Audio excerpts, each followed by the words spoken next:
Hello, everyone, and welcome back to Neuroalchemy, the Brain Body Healing Podcast. This is the space where science meets soul, where we slow conversations down enough to understand what's happening inside the human system, and where healing is explored as a multidimensional journey. I'm your host, Dr. Sarah Young. I'm a doctor of integrative and natural medicine.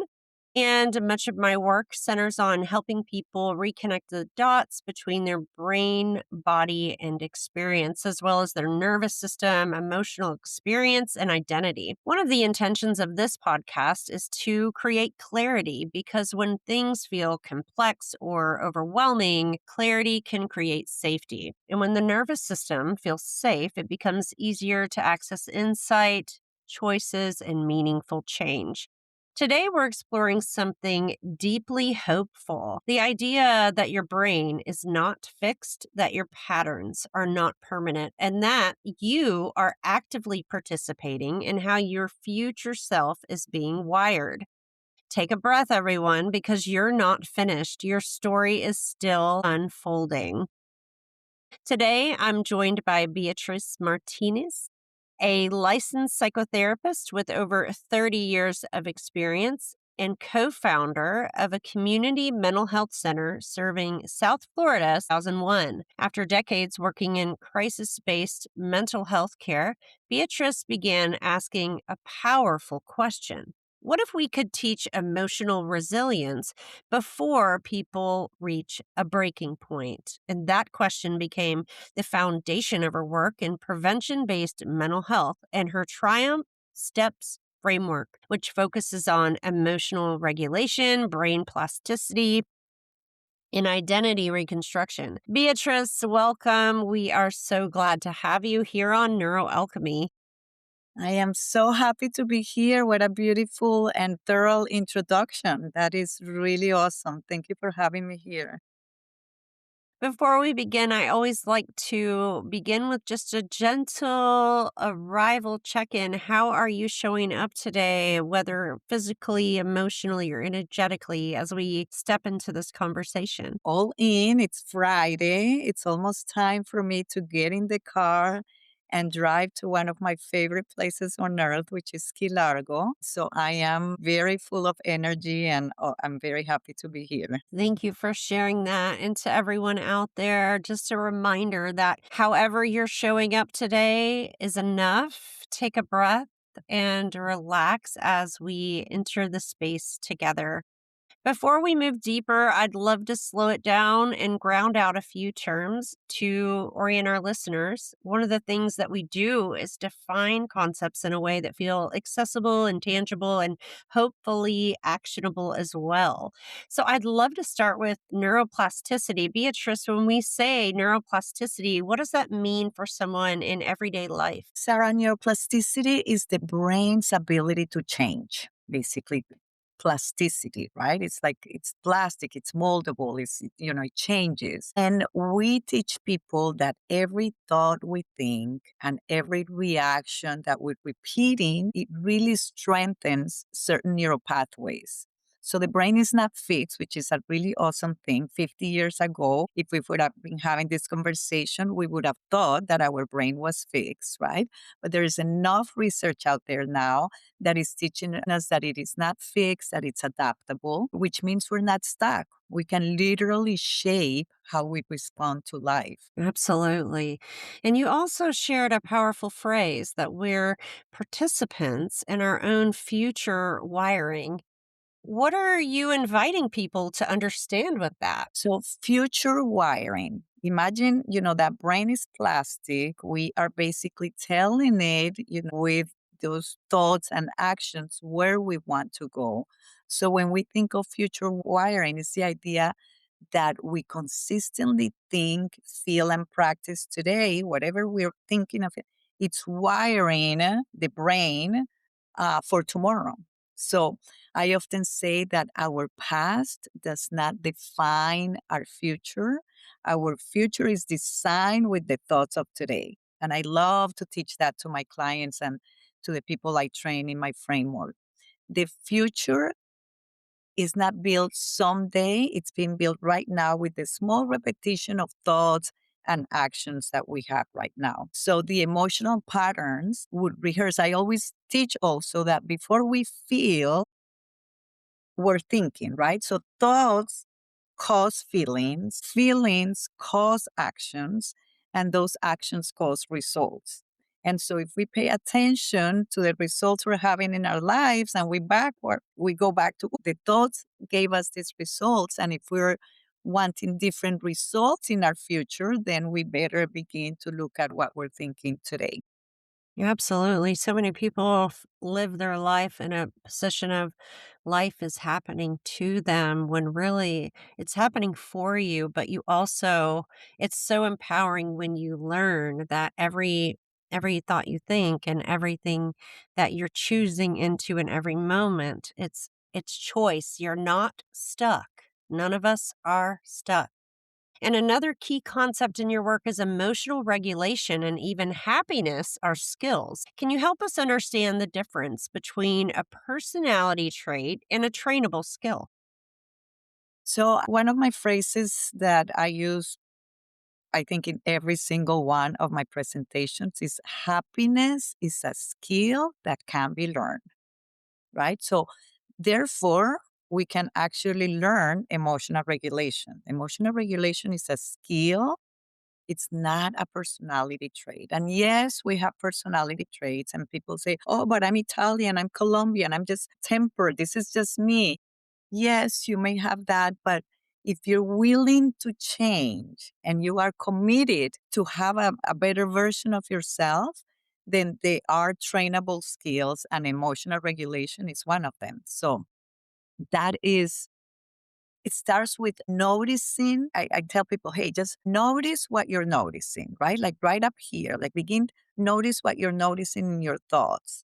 Because then after you do that, after we have more awareness of it, then we're going to create, like I said, a different feeling. And then our actions are going to be different and our results are going to be different. So it requires a lot of awareness, basically, with that emotional regulation. Everything begins with awareness, doesn't it? Absolutely, absolutely. And that willingness, right? That decision of us making that, okay, now I'm aware, but I'm making a decision now to do things differently. I want to have different results, so I would need to do them differently.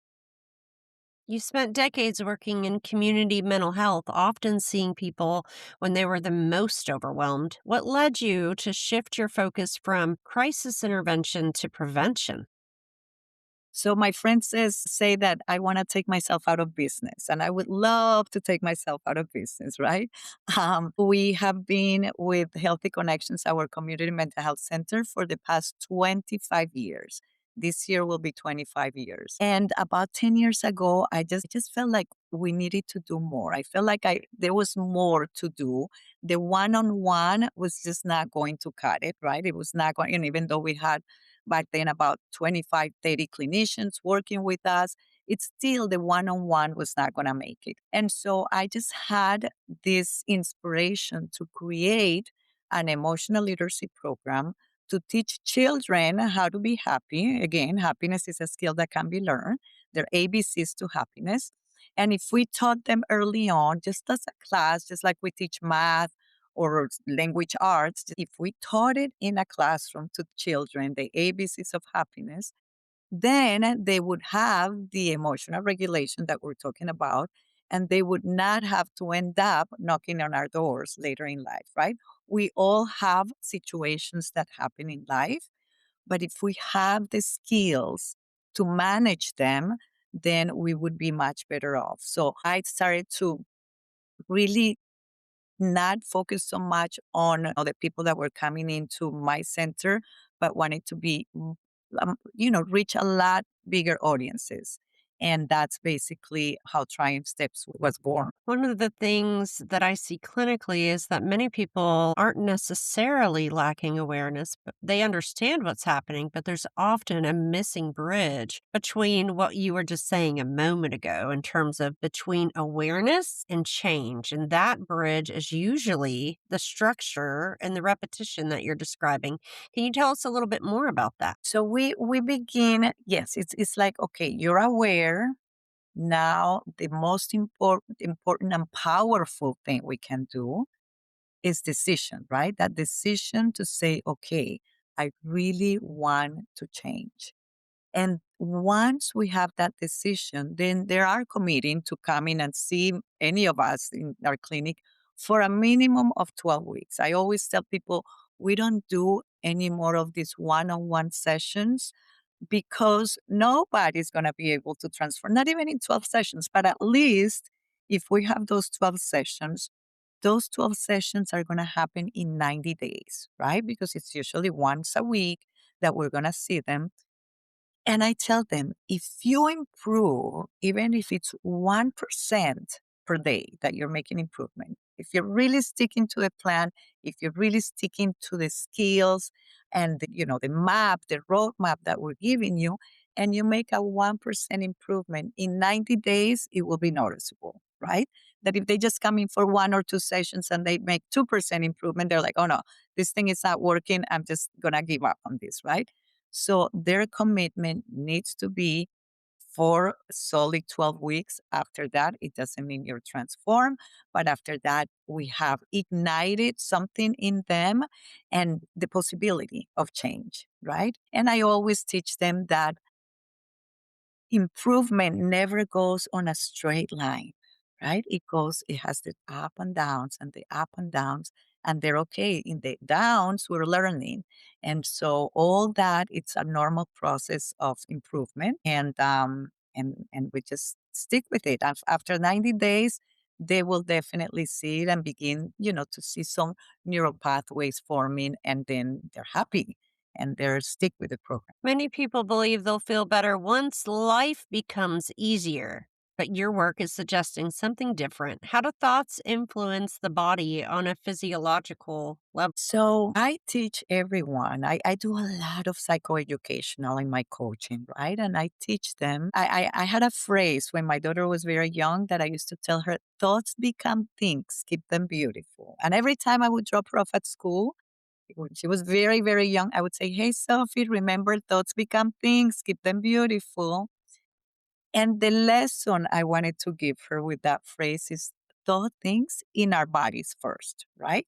Thoughts become things in our body because depending on our thoughts, our body releases different neurochemicals. So if we're having happy, enthusiastic thoughts, our body is producing serotonin, dopamine, oxytocin, really happy neurochemicals. And if it's the opposite, then it's producing all sorts of stressful hormones, right? So it produces lots of different neurochemicals.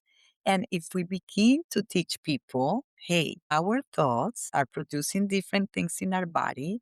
And depending on that, we go back to the lesson, right? We feel something and then we act differently.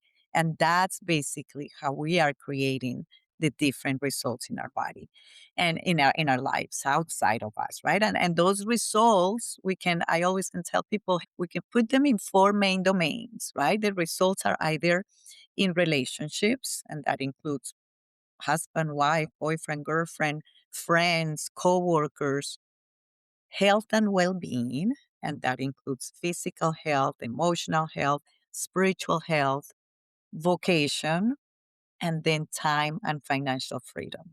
Those could be summarized in the results that we have in life. And we always have, if we assess those four domains, there is always one that we want to make better, right? We should always be growing and expanding and improving our lives in all senses. But there is always one that we really want to improve the more. So that's where we begin. Let's talk a little bit about what happens in the nervous system when fear is dominating both our attention and our experience. So when fear comes, a lot of cortisol's shooting up right in our body. And what happens with that is we get ourselves into a survival mode. That's basically what's happening with fear. We get into survival mode. We're not regulating our emotions. The energy is all going into that. So we're not able to problem solve, which is what gets us out of that moment. And we teach them simple things that people go like, what? But as breathing, right? Let's practice breathing in those moments of fear, and we teach them what a diaphragmatic breathing is. People like, we're like, I know how to breathe. I'm breathing, I've been breathing since I was born. No, most of us do not know how to breathe when those moments show up, right? So when we're filled with fear, we don't know how is it that we take a deep breath that goes into our stomach. How is it that the exhale should always be slower than the inhale? So we teach them that we have, all of us, without an exception in the whole planet, have that tool that we can get a hold of in those moments of fears. And the moment we get our fear situated, then we're able to act differently. And I have one of, actually, one of my big lessons in the whole process is about fear. It's helping people understand that fear disguises itself in a lot of different ways and with a lot of different messages, right? So it disguises itself with procrastination. It disguises itself with us feeling like a victim. It disguises itself with brilliant excuses. Brilliant. And the excuses are so brilliant that we believe them. And that's why we stop ourselves from, moving forward. So once we begin to dismantle those disguises and really see them as disguises, then we're able to talk to that fear and kind of befriend that fear, right? Say, hey, hey, hey, I get you now. This is what you're telling me. This is how you're telling it to me, right? You're not worthy. You're not good enough. You're going to be spending too much money on that. This is whatever ways you're talking to me. I get you now, and I can say, okay, I hear you, but not today, fear. Today, I'm not going to pay attention to your messages. And how can intentional thought patterns begin shifting that internal state? So we begin teaching clients the very specific. So we identify, we help them see their blind spots, right? We come up with their fears, and then we help them come up with very specific new messages that they can say when that fear shows up. So instead of I'm not good enough or I'm not intelligent, they're going to have the set of messages that we come up with. Yes, I am worthy. I can do this. I am creative. I'm intelligent. We're going to come up with those messages that with repetition and consistency, we begin to change those deep grounded beliefs of us, right? Of not able to do something. So those self defeating paradigms begin to change with this set of messages. And we teach them how to use those messages because people often say, what do you mean I'm going to say intelligent when I don't feel intelligent, right? Oh, yeah, I'm intelligent. I'm intelligent. I'm going to become intelligent. So I explain to them what really makes affirmations of those statements work. And there's very simple steps that will make them work. And one of them is first and foremost, you have to say them, right? You definitely have to say them. And if you say them right at the beginning of the day when you're still kind of waking up, or right before you go to sleep when the subconscious mind is taking control over the next 5, 6, 7 hours you will be sleeping, it's very powerful. So you say them right at the beginning of the night and right at the end, at the beginning of the day, right at the end of the day. Then you emotionalize that. And how do I emotionalize saying I'm intelligent when I don't feel intelligent? You imagine how you would feel like if you were intelligent. Just imagine how would it feel like for you if you felt confident already. So imagine, visualize, like feel it, right? So that's emotionalize it. And then you go and you act as if. So I love acronyms, and for that one I teach it with SEA. You say them first thing in the morning and before you go to sleep. E, you emotionalize it. You imagine how it would feel like. And then A, you go and act as if you're already intelligent or confident or loving or patient with your child, whatever it is that you're working on, right? And little by little, that acting as if becomes easier and easier. And then all of a sudden, you have embodied this new version of yourself and this vision that you had, which is really, really awesome. That's exactly the word that kept coming up from inside of me as you were talking. She's talking about embodiment, embodiment. And that's exactly what you said in the end, that embodiment. Absolutely. And from a neuroscience perspective, thoughts aren't neutral, right? They create chemical responses. So the way we think repeatedly becomes the environment that the nervous system lives in. Absolutely. That's absolutely what it is. You speak about identity reconstruction, especially after adversity. When someone's sense of self is disrupted, what happens psychologically? So our body like absorbs those moments, right? The trauma, the pain. So identity reconstruction is the process of consciously redefine who you have become, right? So this is my identity, and if I want to do some reconstruction, again, we go back to that awareness, right? We consciously have to say, I really need to change this. And again, we can go to that phrase that I said earlier, our past does not define our future. Our future now is designed by the thoughts of today. So many of us are living from identities formed in childhood or shaped with, a really traumatic experience. Identity, again, is not fixed. Just like we talked about the neural pathways. And so if our identity is not serving us and we realize that it's not serving us, then when we begin acting in alignment with who we want to become, the brain begins to support that new version of us. But again, it goes back to you have to want it, you have to make a commitment, and you have to make a decision. And little by little, like everything, when we go to the gym and we want to build some muscles, or you don't go to the gym one time and then you come out with the body that you want, right? Same thing is going to happen with our brain. I call this the hygiene of the mind. I love calling it when I'm teaching it to children and young adults and teenagers.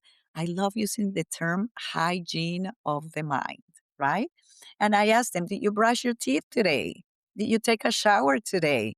Most of them say yes. Or yesterday. Yes. How many times, right?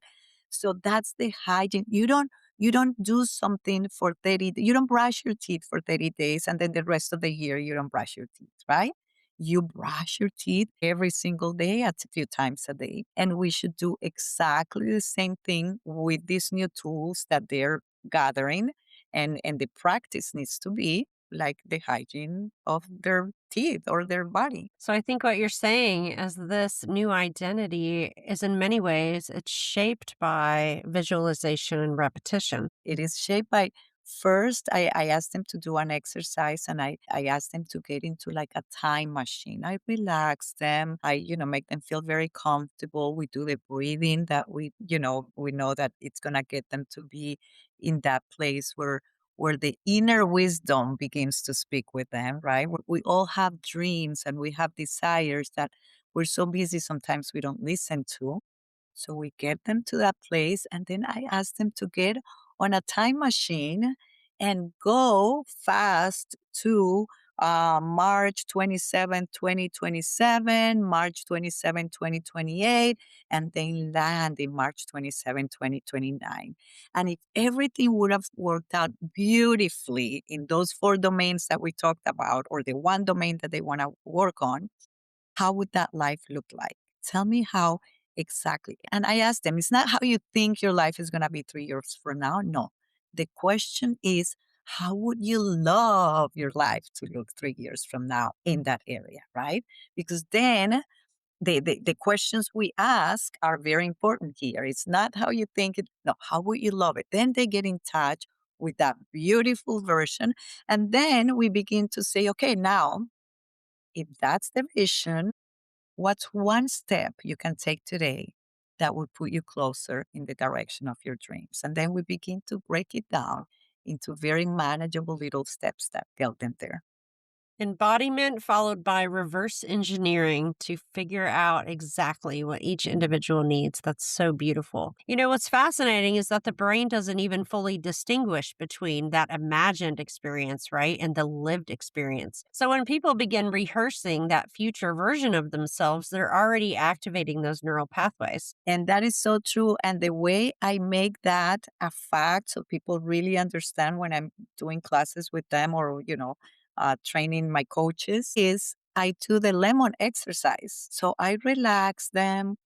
I ask them to imagine that they're in the kitchen and then they found this very juicy lemon. I put a picture of a juicy lemon in my presentation. And then I ask them to imagine they're in the kitchen and they slice that lemon in half and they bring it to her mouth and then squeeze it and put a little bit of salt and squeeze it. And then I ask them, do you salivate? And most people say yes. So that's exactly what you're saying. Our brain doesn't know what's real and what's not.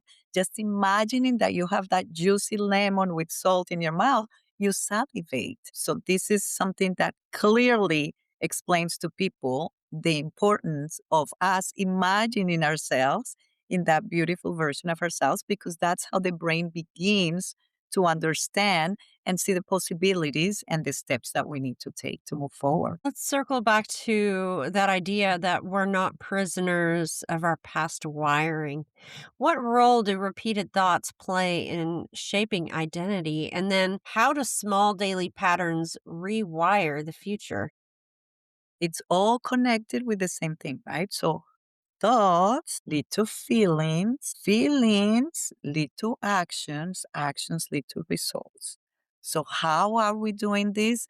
Being very conscious at all times that I'm rewiring my thinking, I'm creating new thinking habits because this is how my future is going to be designed. So it's just putting all that into perspective and being very conscious throughout the day with everything that we're doing. Basically, in front of us, the cause of our results formula.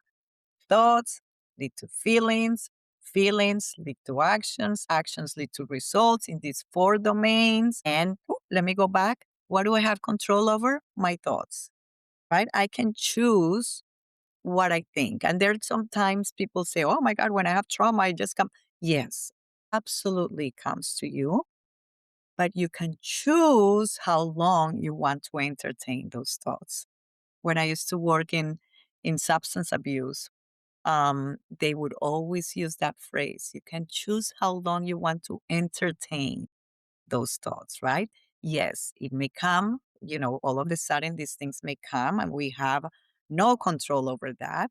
But we do have control over how long we're going to entertain those thoughts, how quickly I'm going to substitute to the thoughts that make me feel better, more hopeful. And then, I begin to have that identity reconstruction, right? What is it that I really want? Do I want to stay on the victim mode or do I want to be designing that beautiful life ahead of me? And that's how it's done. You describe peace as something internal rather than circumstantial. Yeah, I'm sorry, you describe what? Peace as something internal rather than circumstantial. How does someone begin to cultivate that idea, that embodiment when life feels chaotic? It's all with those choices, right? And when life feels chaotic, we're in that survival mode. So making that simple choice that we talked about, let me breathe. Let me breathe through this. Let me begin to see what are the thought substitution I can do here. But first and foremost, let's breathe, right? And I ask a lot of my clients actually where they are in terms of spirituality. And That is a very big tool that I use because most human beings actually feel there is something greater than ourselves that help us, that help us. So if we are having a relationship with that, bigger thing of, than us, that creator, then they really do not feel alone. And the pathway to recovery is much faster. Now, when they say, no, but I don't believe in that, I always tell them, do you believe you have an inner wisdom? Is there an inner wisdom? Is there like a GPS? Is there something that and we all feel that, yes, that we do have an inner wisdom, an inner guiding light that when we get a hold of it, that when we connect with it, we are able to get ourselves out of whatever it is, whatever traumatic event or whatever situation, chaotic event we may be going through. So that is another tool that I really help my clients get in touch with. And that's one step on its own, which is basically silence the power to create all things. And in that silence, we're getting in touch either with the creator that's going to guide us and help us, or with that inner wisdom that we all possess that's going to guide us and help us out of the situation. It's so important that we do include that, right? Because who we are at the core is a spiritual being, right? Having that human experience. So I love that you also make that part of what you're doing. What are some common myths about happiness that you would want to challenge? Well, I tell people, people are big into saying, "What do you mean? You're either born that way." And yes, we all are born differently, right? We were all born with a little bag of gifts and a little bag of challenges, right? And our purpose is to, get a hold of those gifts and really, really nourish them, make them bigger. And with our little bag of challenges, we need to do the same. We need to see them, we need to see what they are, and we need to walk through, a lot of these challenges. So happiness, a lot of people say, well, you're just born that way. You're either born with it or not. It either comes with you easily or not. And the reality is that that is true. However, that doesn't mean that we cannot change it, right? And when we worked a lot with addictions, we would say that yes, there are some people that come with the tendency to become addicts, right? To really use a lot, and there are some other people that don't have that issue. They can have a few drinks on a weekend and then that's it. And there are other people, no, they say that one is too many and 1,000 is never enough, right? That once they have that one, it's just too many already. So yes, happiness, it's the same way, but that does not mean that we have the capacity within each of us to be able to take the steps that we need to take and be actively working, having a different result in terms of happiness. We always end our conversations with what we call a micro practice invitation, not a big protocol, not perfection, but something like a small, meaningful practice that listeners can explore throughout the week. Beatrice, what's one simple practice you would like to invite our listeners to try to work with over the next week? Okay, so you already saw that I like acronyms, right? See, say, emotionalize, act as if. I use a lot GLAD to end our day with a glad list. And GLAD G stands for something we take for granted that we should be grateful for. L, something that we learn that we should be grateful for. A, something that we achieved that we should be grateful for. And D, something that delighted you today that you should be grateful for. So at the end of the day, I invite all your listeners not to visit your to do list for tomorrow or all the things that you did not accomplish today that you're kicking yourself for not having done them. I'm asking them to really look at a glad list. Remember, the subconscious mind is going to take over. So go over those four things and use it as thinking as a mental hygiene. So, like, just like you wouldn't go to sleep without brushing your teeth, why would you go to sleep without clearing and directing your mind? Because here is, what most people don't realize. The last thoughts you think before you fall asleep become the material your subconscious mind works on all night long.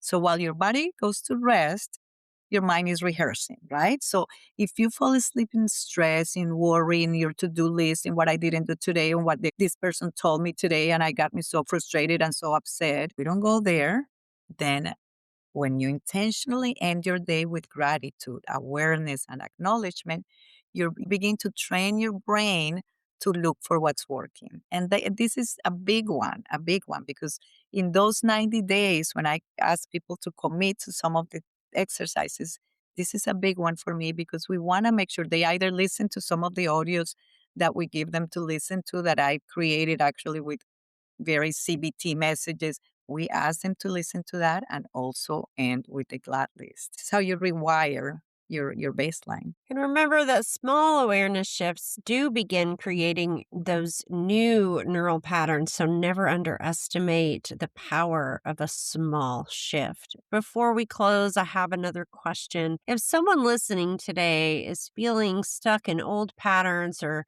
unsure if, change is possible, what do you most hope that they remember about themselves? I want them to understand that regardless of the external circumstances, we can gather tools that when we gather them and we practice them, we can get ourselves out of it. So you are not alone. There's tons of people out there that could really help you direct your life, clean your mind, direct your focus, and begin to let your subconscious work for you and not against you, right? So with these tools, it's it's just the consistency that will make us get where we want to go to. Beatrice, thank you for this conversation. What you've shared is both grounded and empowering. That change is not just about insight, but it's about structure and it's about repetition. And it is about recognizing that we are actively participating in who we are becoming. And to everyone out there listening, thank you for being here. If this conversation resonated with you, please consider sharing it or subscribing to this podcast. That's how these conversations reach the people who may need to hear them the most. I'm Dr. Sarah Young, and this is Neuroalchemy. Until next time, remember this: you are not broken, you are becoming. Bye for now.